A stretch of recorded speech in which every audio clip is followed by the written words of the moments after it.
favourite thing about being an MP?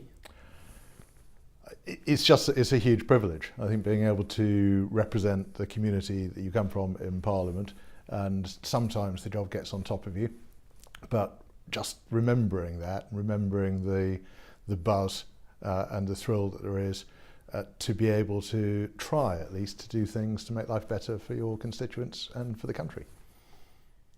If the Treasury found a spare £1 billion and it was up to you how to spend it, but you could only spend it on one thing, what would you choose and why? It's very difficult. There are so many different calls, but I suppose I've really devoted a lot of my time in Parliament to campaigning for better education, and I would be inclined to look at funding for education, probably especially in the younger age groups, which I think can make such a profound difference to people's chances in life. Given the rapid evolution of technology, it's possible at some point in the future the electorate might be able to vote for bills going through the Houses of Parliament directly. Do you think that would be a good or a bad thing? And what would you see the role of an MP in such a scenario? I believe in representative democracy, so I don't think it would be a very good thing to have people voting directly on bills. And I don't think many people would like it either, because the amount of time and energy that it takes to try to follow the detail of every piece of legislation. Of course, you would end up not just voting on the principle of it, you'd vote on endless amendments throughout the progress of a bill. People would spend half their time voting on legislation. I think people would rather they employed people to do it, and that's what members of Parliament are for.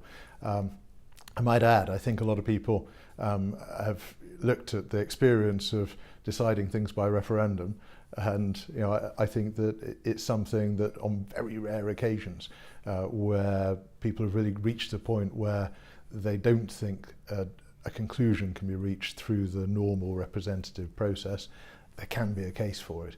But really, I do prefer the idea we have people in Parliament able to think about the issues at length and participate in debates, and then vote on people's behalf and let people judge us at the end of a Parliament and decide whether they want to keep us or get rid of us.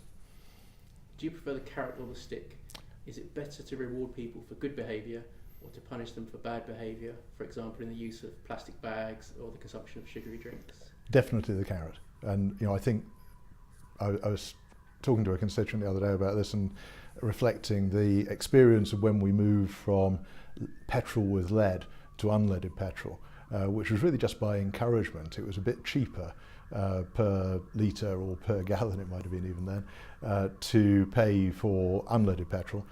And very quickly people could see that this was the way the wind was blowing, and the adjustments that were necessary to people's engines were all done very quickly, and I think the transition happened in half the time that was expected.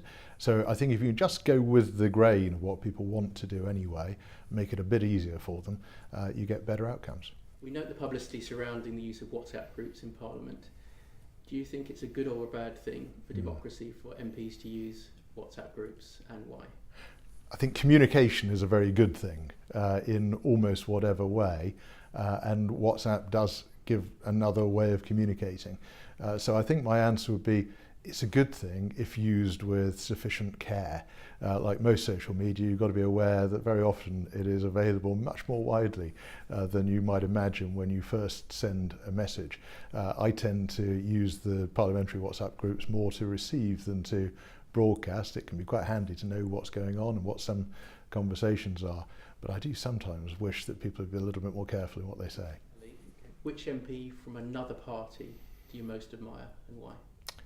I think Frank Field, Labour MP for Birkenhead, very long parliamentary career in which he's always fought for the things that he believes in, stood for his principles, fought against the militant tendency on Merseyside back in the 1980s. He might be concerned that history might be about to repeat itself, but I think really a courageous man who believes in things and fights for them and has respect across both sides of the House.